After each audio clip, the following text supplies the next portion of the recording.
if the wage scale is increased because inflation is also rising and we haven't considered that for seafarers. Wages need to be part of this conversation. Yes, we all have our limitations on budget. We all recognize the challenges to increase wages. Secretary General Dawengez.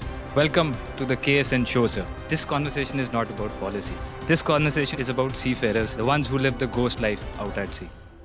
Yes, it's important to address the environmental concerns, but what we should not forget is that the life of the seafarers should never be at risk on this exciting career. What is the fine line between required disciplinary training versus harassment?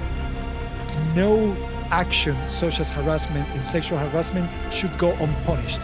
Yes. And people should not be afraid to speak up. The jobs are at stake. The reality that it is very hard to find internships on board for the cadets specifically. Maritime is an industry where seafarers are declared guilty until they are proven innocent. How is the IMO moving forward to safeguarding the seafarers who are stuck in these situations? What we want is that the rights of the seafarers are respected, that they are not considered guilty until otherwise proven innocent. Right. Everybody knows the law. I'm a navigation officer, second officer. My schedule is 6 hours of rest, 6 hours of work. The problem is the port turnaround times nowadays are so quick that the arrival and departure sometimes comes in the middle of my rest hour. And that's where I have to be called because for the safety and my rest hours might just get violated. We talk about safe manning on paper and it looks very good. Fantastic. But on ground, it's not the reality. What I'm looking forward is that seafarers are treated like airline staff at the airport. Seafarers should be respected the same way and treated the same way. So that is something that I want every seafarer to know, that we have your back. I have a question for you. What message do you have for me as a seafarer and for IMO?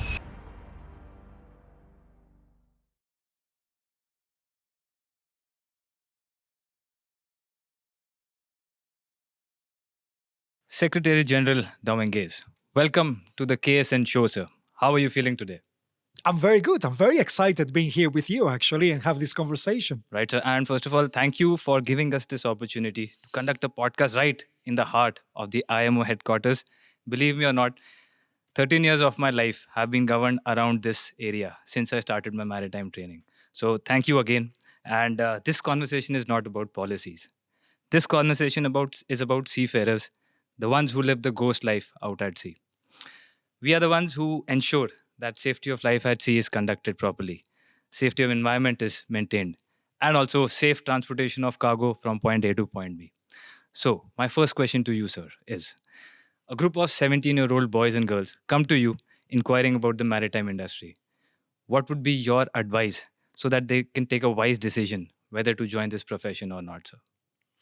Thank you. That's a good way to start by actually addressing the next generation. The young people that are going to take the work from us. So this is where I always put emphasis on we adapting to the younger generation and not expecting that they will adapt to us. Right. This is a good communication to start with. 17-year-olds, and I was there a few years ago. But this is a very exciting career. Gives you the opportunity to learn different cultures, to develop yourself personally and professionally, to prepare you for any other jobs you may want to pursue in the future. Because once you are part of a team on board a ship that needs to face the challenges, need to find solutions, but also have that relationship and the social skills to have the day-to-day joy of life and working, right. What else do you need in order to then navigate to new adventures if that is where the person would like to go? Yes, there are challenges. Yes, some people say that is a dangerous profession sometimes, but I wouldn't put it like that because it's exciting. Right. What we're looking at IMO is, of course, enhancing our regulatory process, particularly on safety, because the life of the seafarers is number one on everything we do. It's paramount.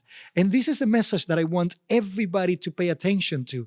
Yes, it's important to address the environmental concerns, to enhance the safety of the ships, to increase security. But what we should not forget is that the life of the seafarers should never be at risk. They should not face additional challenges for those that they already have on this exciting career. And that's something that I would like to say to all of them. Yes, sir. And thank you, of course, for mentioning that there are challenges. And today, this topic is primarily about bullying and harassment, which is the theme of the Day of the Seafarers.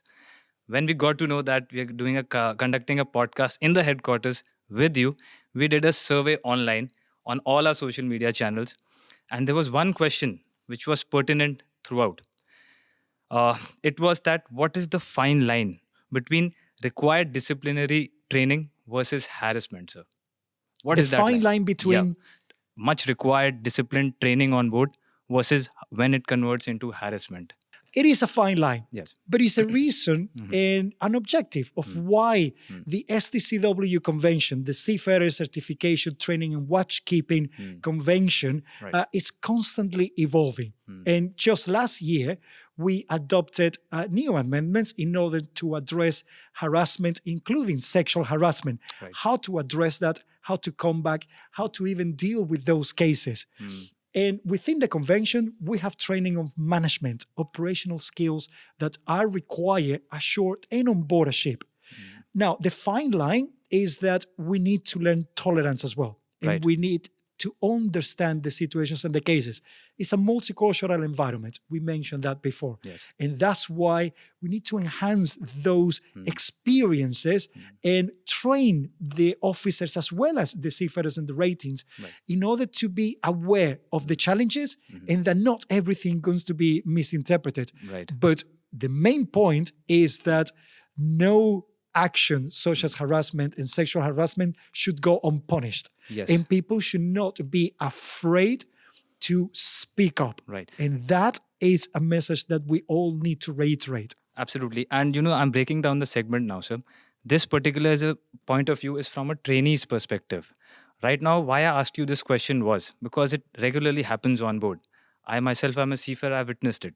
There are 3 points because of which a seafarer hesitates to report something like this or speaks up. The first point is performance appraisal. At the end of the contract, the HOD, the head of department, gives you a score, how well you performed. If the relations weren't good and this trainee was scared of him and, he used to speak up, he might get a bad appraisal. This, by honesty, by full honesty, it happens. Number 2 is, sir, the jobs are at stake.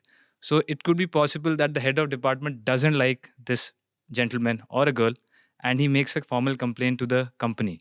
And the reality is that it is very hard to find internships on board for the cadets specifically. And the third point which is coming to my head is it's the first time on board for a person. He doesn't know what is the normal working environment on board. So keeping all of that in mind, sir, what advice would you give to a new person who's joining this in relation to speaking up and if the line of the harassment has been crossed? So what can he do? Before I answer the question, have you faced or experienced situations like that? Are you speaking from experience? Yes, I have not personally experienced it. I've been in a good environment all along. But my friends, and a lot of them, have actually quit shipping on the first sail because of having bad seniors on board. Okay. Yes. So you're not speaking from your own personal experience, but the good thing is that you know of people that have gone through those challenges or bad experiences, and I'm sharing them with people like you. Right. That's good. I'm going to do something that I hope my own staff, my colleagues here, don't misinterpret. Yes. What you just experienced is not totally dissimilar to what we have on a multicultural environment like IMO. Look at IMO as a ship. And what I ask every single person here is to be responsible, to be professional, and to do the job in the best of their abilities. And that whenever they need support, advice, that's what we're here for, including additional training. Requiring additional training, requiring experience and support from others doesn't mean that you're bad. I don't have the answers for everything. I will never pretend to be a know-it-all. I'm always learning. The same things happen here. So I ask managers to do the job. When you are providing an appraisal where you're providing feedback, we need to train people and educate in how the feedback is provided. Right. Because it's not just negative. You need to work on the negatives and the positive. It's also how the persons receive this. Yes. But no one should be afraid speaking up in this respect, because you are allowed to provide your own views and your experience. It's that communications that immediately start improving the relationships. The second one is that no one should be afraid of retaliation. We have our rules of retaliations, and I'm very clear. The same thing is on board. The captain needs to take the responsibility of the leadership and take actions where anything like that takes place. We need to document. We need to make sure that the job that we're doing is professional, and those that are reporting to us are also professional. Right. And the third one is that if there is a case, we need to address it. Don't sweep things under the rug. Exactly. Just like on a ship, the same thing at IMO. And I'm using IMO as an example because I'm here. Yes. But the message is what happens on board is not dissimilar to what happens ashore as well. We need to work in learning from experiences that may not be on board the ship, but they have on ashore in the companies. Yep. The ship ownership operators need to play the part because they deal with all these aspects. Yes. The more that they get raised, the more that we know about the cases, the better it is for us to provide guidance, additional training, enhance our regulatory process, and actually for me to call on those that are part of this industry to do their job. Absolutely. And that's why I said we're going to break down this segment into two. One perspective is from trainee or perhaps a seafarer. Now, the perspective comes from, like you rightly already mentioned, it's from the head of departments, the stakeholders, the shipping companies. What can they do, or what can they do practically to help a seafarer, a trainee, be able to speak up more openly? And that's what you address at the moment, right, sir? Yeah. Anything, sir, you want to say on that for the trainers? There's an additional one. Yes. Yes. Invest. We need to invest in people. And that is time, but financially as well.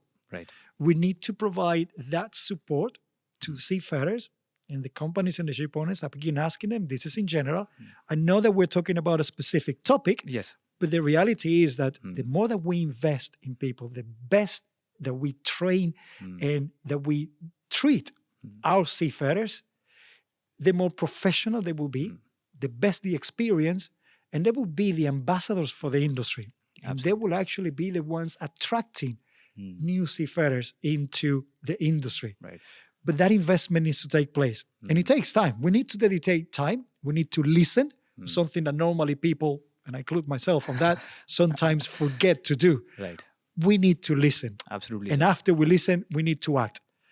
Inaction is not an option. And that's something that at IMO, at least under my watch, we're not going to do. Right, sir. And also, before I close this particular segment of bullying and harassment, I would just throw across a point of view which I have also observed.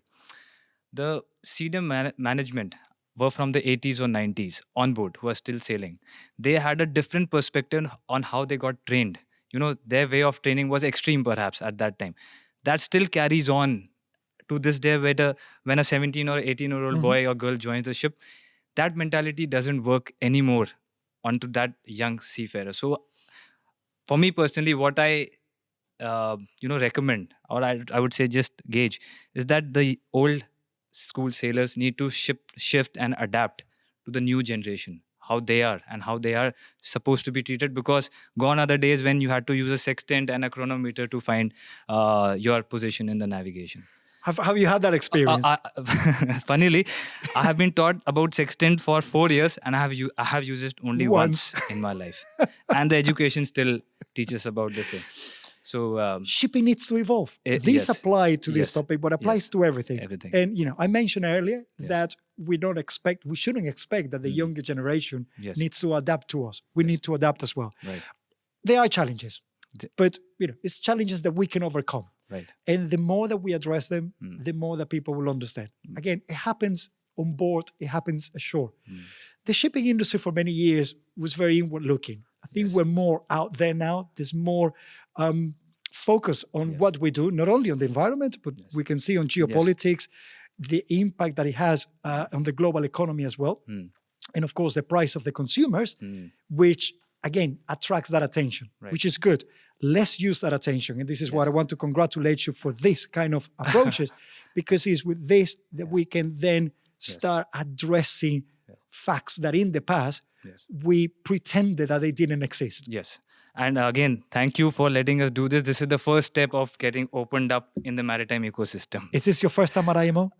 I had come here early to prepare for this last month. But officially, because this is your first time. First time I'm sitting with you. You see, okay, that's another message to seafarers. If you're ever in London, even if it's just on the port, or if at some point you're transiting and you have the time, come to IMO. This is your house.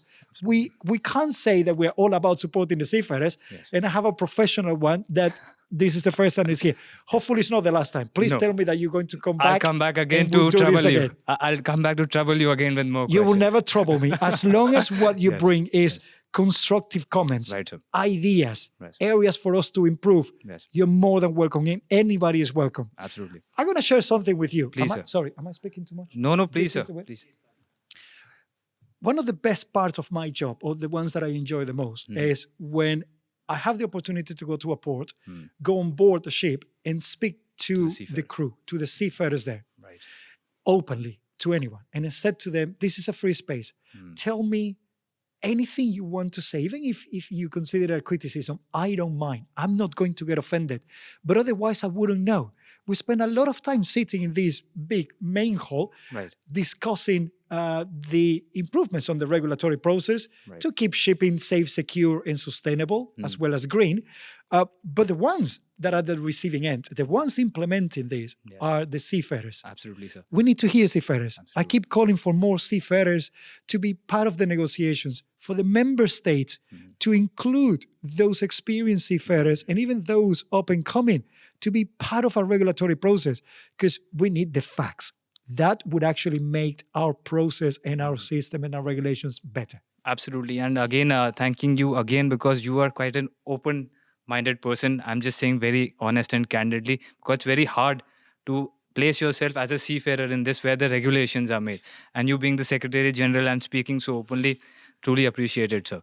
On that note, sir, I would jump on to the next segment, which is again a very critical and need of the hour conversation, sir. It is about the criminalization of seafarers, sir. In the past 2 years, a lot of criminalization on seafarers news have surfaced up again and again, sir. We were reading something, and I'll quote that, sir. Maritime is an industry where seafarers are declared guilty until they are proven innocent. My question to you, sir, is how is the IMO moving forward to safeguarding the seafarers who are stuck in these situations? Because I understand you have to tackle a complex web of geopolitical tension as well. That's correct. It's a very relevant topic. Yes. We are working at IMO within the remit that we had in the organization to address a real concern. Just last year, the legal committee of the organization finalized the draft guidelines to address the criminalization of seafarers, in particularly that seafarers needs to be given and respected their rights to a due process. Yes. Because we know that it's not happening everywhere around the world. And that is not a good image to this industry. It doesn't really say that we are recognizing how important and key workers the seafarers are. Of course, that also they became part of the guidelines that were agreed and addressed between the International Maritime Organization, IMO, and the International Labour Organization, because it addresses the social aspects that are under the remit of that organization. This is the ILO, right? This is the ILO. Right. I try not to use acronyms. That's what I said, International Labour Organization, but thank you for that. Yes. Because we have a remit. This is a message that I continue to send to everyone, particularly the member states. It's not the intention of the organization to interfere with the judicial process of the countries. That's the jurisdiction, and we respect that. Right. But what we want is that the rights of the seafarers are respected, that they get the necessary legal assistance, that they are not considered guilty until otherwise proven innocent. Right. It should be the other way, the other Exactly. way around. Everybody knows the law. Yes. Even case law around the world. Right. So this is something that needs to be respected. That the families are informed, that they get the necessary support, either for the diplomatic missions of the countries. At the same time, I call on the countries of the nationalities of the seafarers to also be part of the resolution process. Right. And we have taken a very proactive approach. I'm highlighting that now because I'm reaching out to the countries, again, both of where the seafarers are being detained, Right. as well as the nationality of the seafarers and the flag states, to see what actions are taken, using all the diplomatic channels that I have to repeat our message. Because we can't introduce mandatory regulations on this respect, but the guidelines and the actions that we take will start getting the traction for those rights to be respected. Right. We are aware of it, and that's important, Yes. and we are tackling it. We have a long way to go to reduce and eliminate those things, but it's important to keep it high on the agenda. And that's why on the 16th of June, IMO is hosting, together with ILO, ICS with the International Chamber of Shipping, and ITF, the International Transport Workers Federation, a symposium, an event dedicated to the criminalization of seafarers, and in particularly to look and talk about what else we can all do. We won't slow down. Yes. It's important to recognize the problem. We are working on it. Thank you, because we look up to you as our security, the last line of defense, because we are out there alone, all alone, and we don't have the right communication channels on board a ship to contact the legal system out in our country. So we always think, who is going to come and save us? So thank you for clarifying that. And also the 16th June, I'm looking forward to hearing about the same, sir. Don't say that you're alone. You're not alone. You Exactly. always have my backing and our backing. I'm Right. speaking on behalf of the IMO. Right. I have a good team of colleagues that spend a lot of time carrying out this analysis Right, sir. and doing anything we can with other agencies as well to find solutions to this problem. And since you talk about the communications, again, I know the opportunity for me to keep pressing on ship owners and ship operators to provide more facilities that the seafarers should have on board, just like any other workers have ashore. And part of this regulatory process for us is to make sure that the communications exist, that it is possible to provide that feedback, and that you have the means and the tools to do it. Because there's no point in having the process if you don't have the means to do it. Tools, yeah. Right, sir. Brings me down to a very important question again, sir. On a ship, the greatest reason for an accident is fatigue. As a navigation officer, speaking from my experience. I like to hear your experience as I'm well. going to speak it from my experience. Just tell me your experience, Yes. because that's better. Yes, my experience. Sir. I'm a navigation officer, second officer. My job is sometimes at port where my schedule is 6 hours of rest, 6 hours of work, 6 hours of rest, 6 hours of work. I hate that, but it's required. That's not the problem. The problem is the port turnaround times nowadays are so quick that the arrival and departure sometimes comes in the middle of my rest hour. And that's where I have to be called, because for the safety and because we lack an additional officer, I have been called, and my rest hours might just get violated. Now, I might end up in a situation where I get into an accident. And you know what happens, sir? The blame will be on me, and I'm also the victim.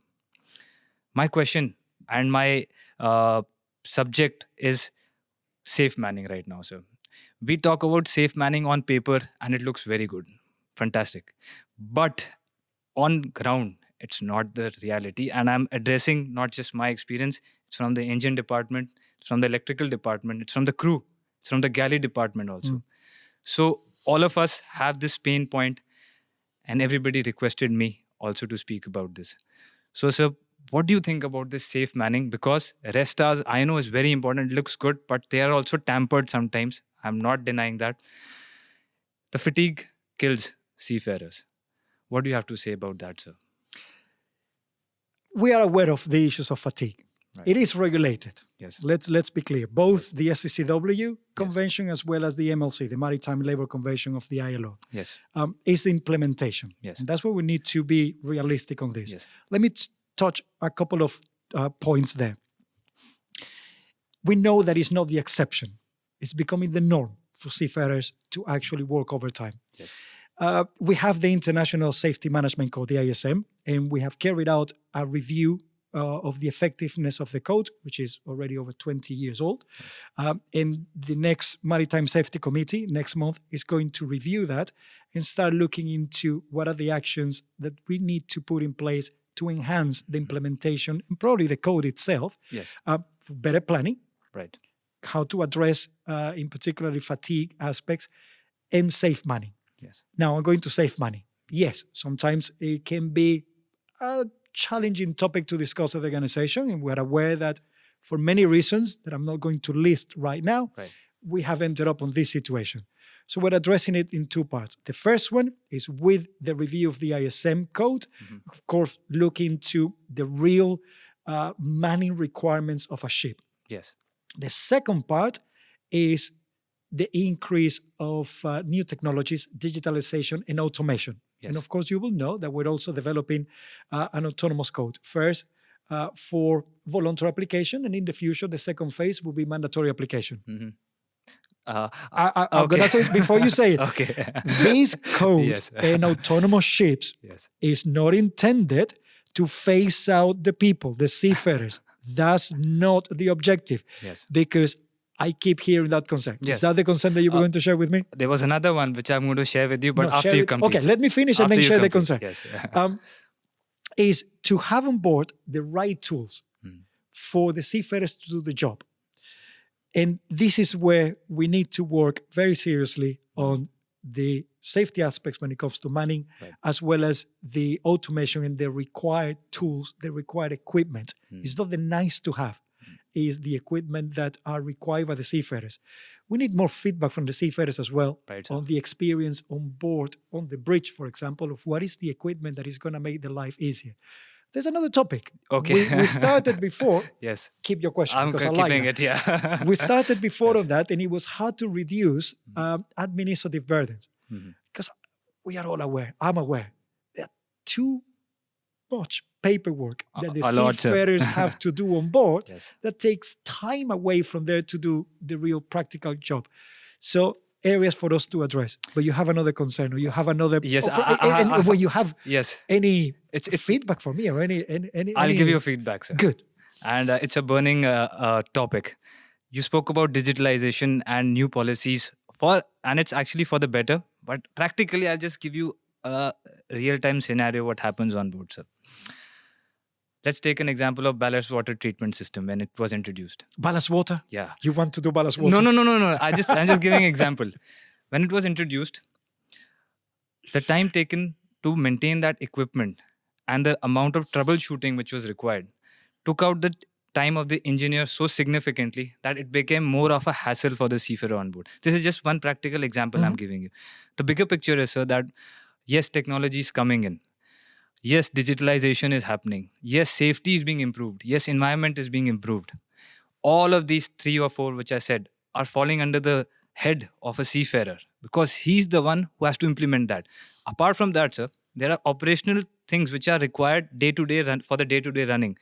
Additional to this, now these new things are coming in. Yes, technology is good, it's coming in. At the same time, more trainings are required. Seafarers are just under training all the time, sir. Fine, I don't deny that. It's important, it's required. But the new equipments, the new machinery, the amount of maintenance, troubleshooting, new aspects of it, it takes a toll again on a seafarer. All of this boils down on the head of us. And that's when, again, fatigue starts coming in. That's when, again, resistance starts coming in. That's where people start quitting. And I know good amount of people who have quit because of the additional workload which has started taking place. So that's why it was just burning inside me when you were talking about it. This is my perspective, sir. Very limited, but in general, that's why we carried out an entire survey of the seafarers. So I'm sitting representing the seafarers in one way. So they all was talking about this, sir. That yes, very nice it's coming, but it's on top of us. And we are the ones who have to implement this. It's for the good and it's for the bad.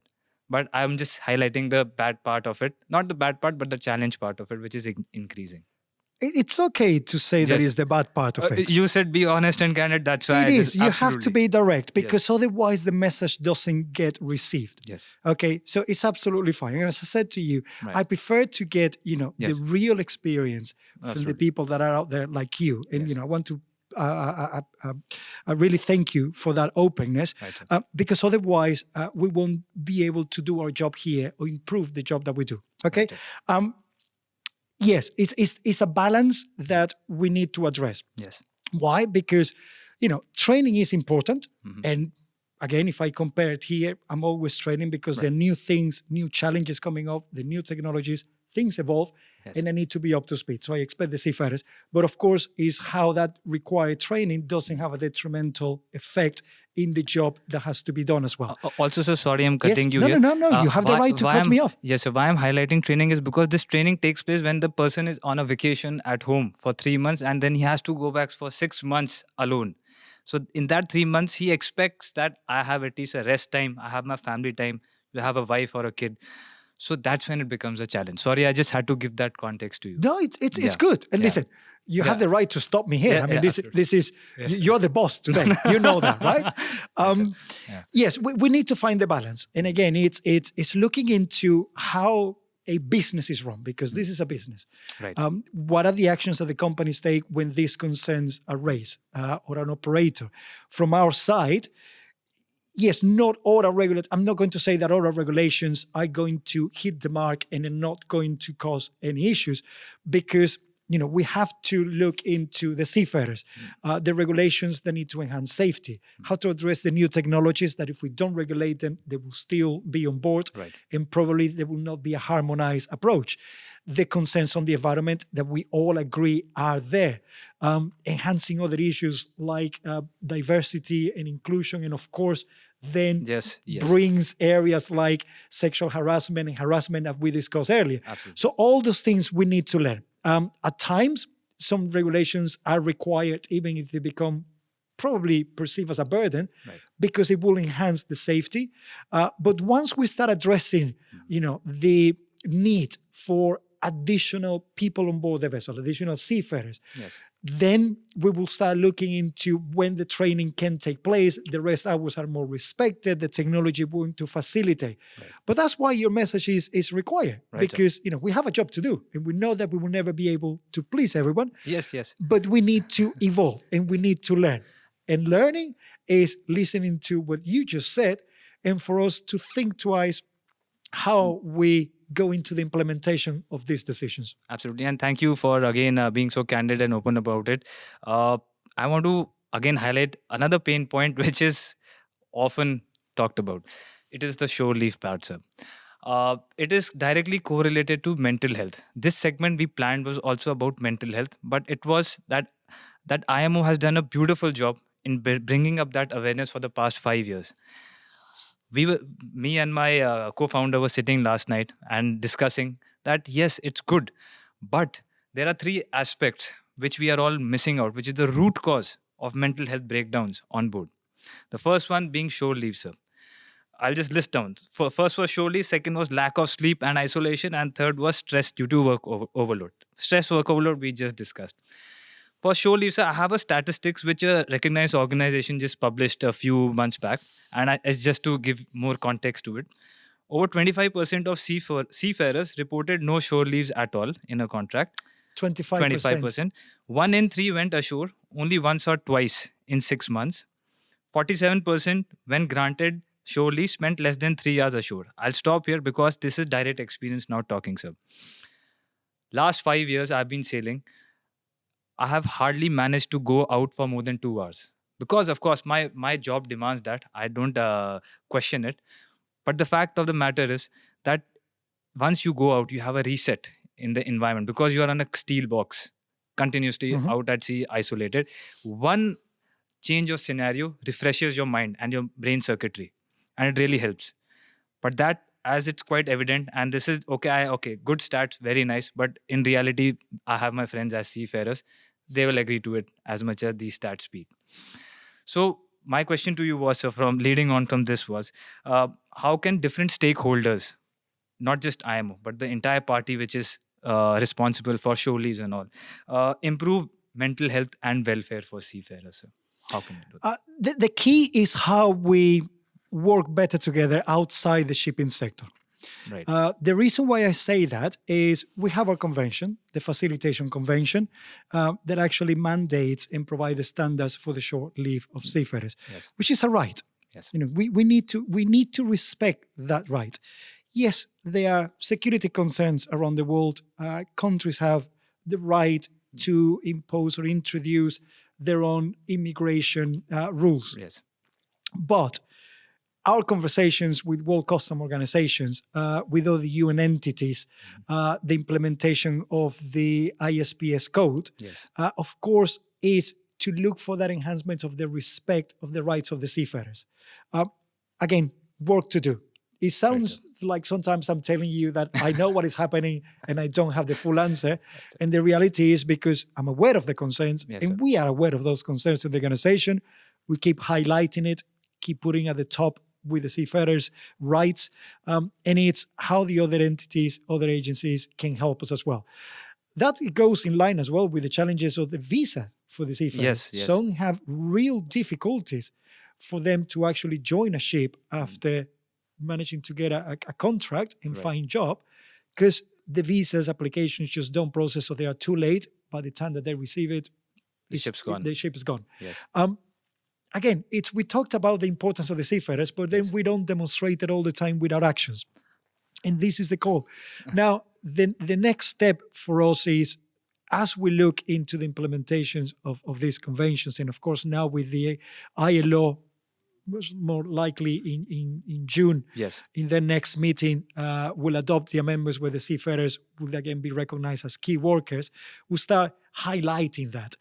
What I'm looking forward is that seafarers are treated like airline staff at the airports. Oh, They I'm have so fast happy. track. They have the fast track. Yeah, They yeah, actually take the diplomatic lanes and the crew lanes. Yes. Seafarers should be respected the same way and treated the same way. The uniform of the seafarers is as nice, if not nicer. Oh God, I'm gonna get in trouble with ICAO right now. Of the airlines, Yes. give them the same right. It's similar to the criminalization. Yes. The airline industry are not treated in the same way. Somebody does something wrong, it's the person that does it wrong that actually gets Yes. prosecuted Consequences. Yeah. or receive the consequences. Thank you. On a ship and on the seafarers, immediately they are treated as guilty.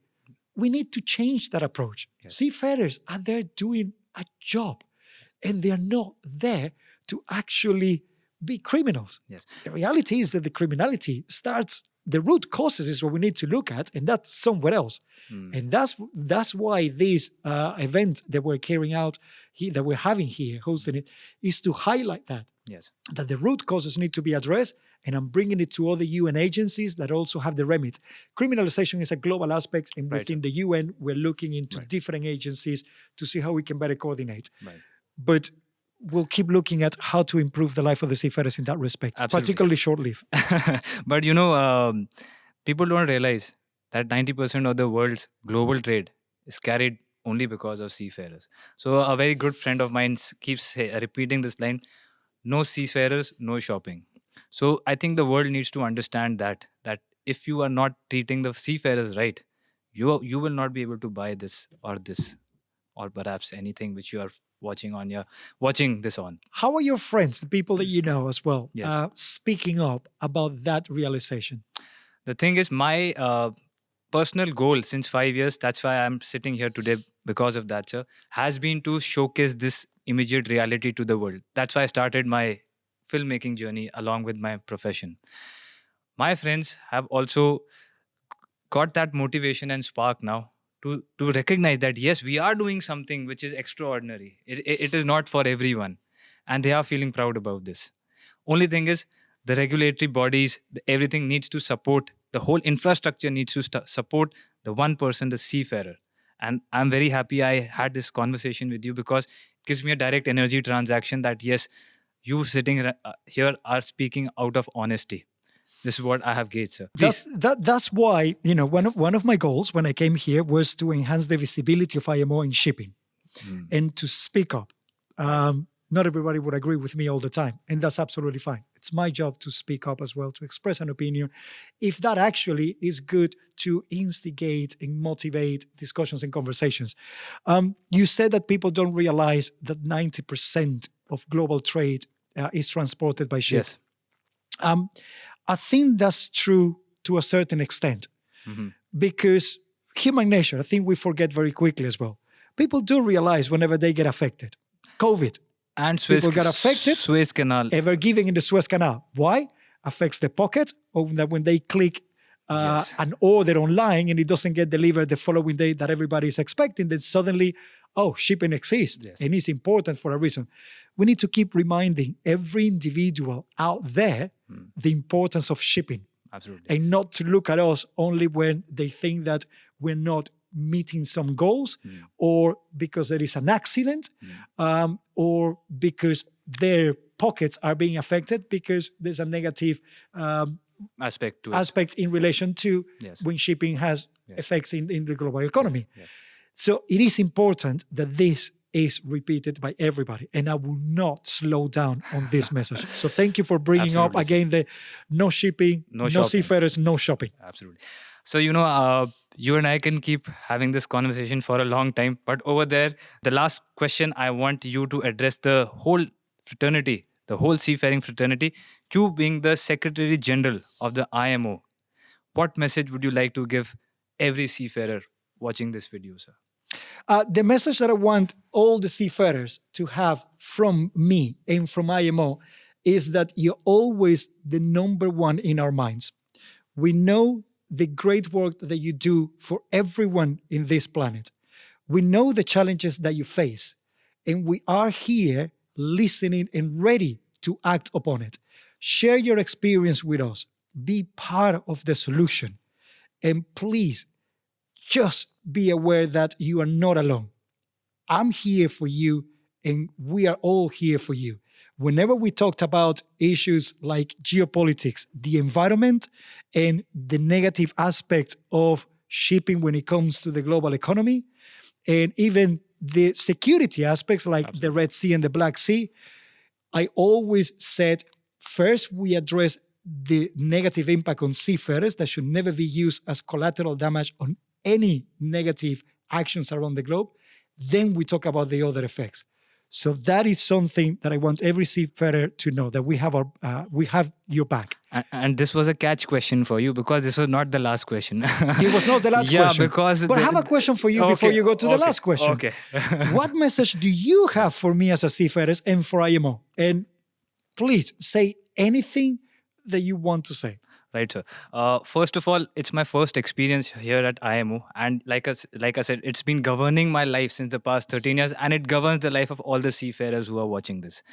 So what I expected out of this conversation were the pain points. And you rightly addressed them. And it's very hard to hide something when a transaction of an eye contact happens. So I gauged personally that I'm very happy that there's an honest person sitting in front of me who will do his best and try his best for these pain points which we talked about, because these are the cause of concerns.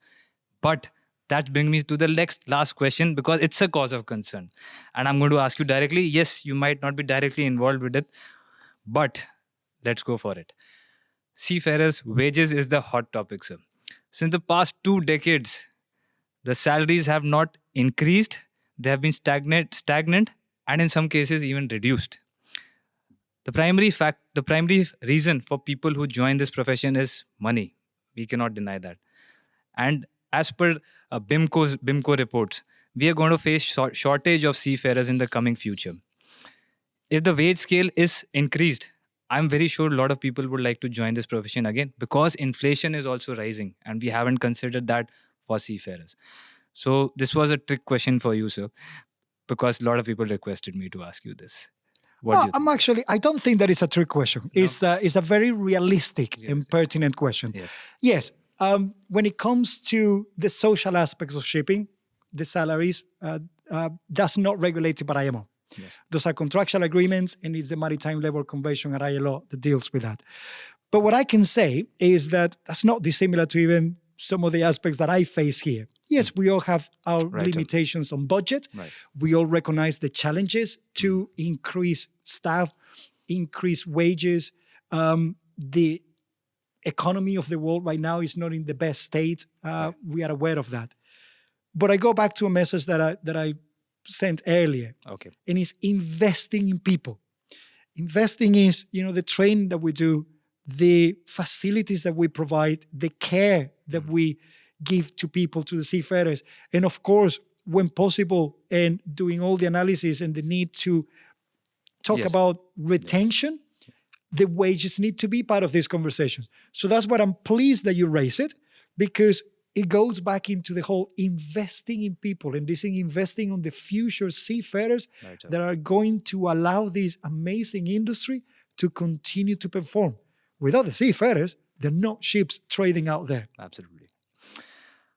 I hope you had an interesting conversation with me, sir. I just want to take your feedback. Were there some question which you wanted to ask me personally, or have we addressed them, sir?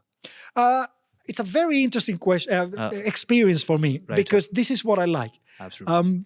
I prefer the openness, the honesty, and to a certain extent as well, being more creative but being spontaneous. Absolutely.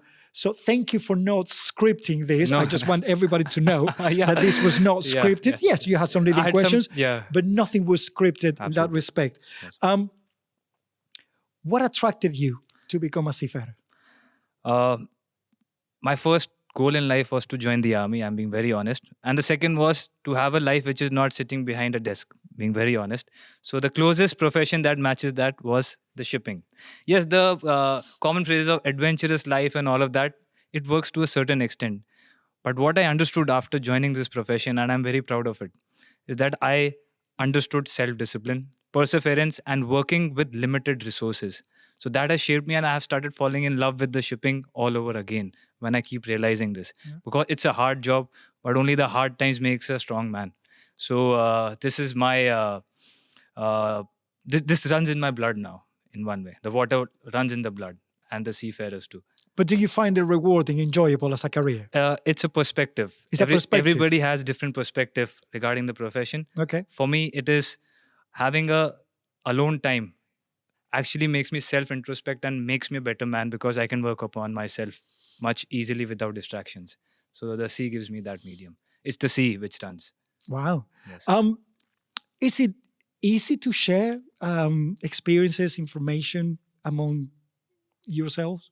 In what way, sir? On board a ship, when you had the opportunities to have shore leave and speak freely, do people speak freely to each other, seafarers, to each other about their experiences, their challenges and areas that they would like? I think, sir, it's developing now. I will not say to direct person-to-person contact. It is more like people are addressing this on social media because it's a good tool to use. So they express themselves, and it's a good support for them. But people to people, the interactions are reducing. Okay. I'll be very honest. The interactions are losing out. There are mission to seafarers and all of these who come and address, and I really appreciate their job. But it's a very short window. You cannot understand a person within 3 or 4 hours. But it's a support system which is there. Okay. Amongst us, it's not just seafarers, but the world is becoming more isolated within themselves. This is what I understand. Okay. I know that I'm putting you on the spot now and surprising you. I like that. We're very close. I mean, just a couple of days, we'll be celebrating the International Day of Women of Maritime. Yes. The numbers are not great. Mm-hmm. Is there any advice, any opinion, any view that you have on how we can actually enhance the participation of women, particularly women seafarers in the sector? Good question, sir. First of all, the family is the first people to address to, because if they're sending their only daughter on a ship filled with men, they will not agree to it.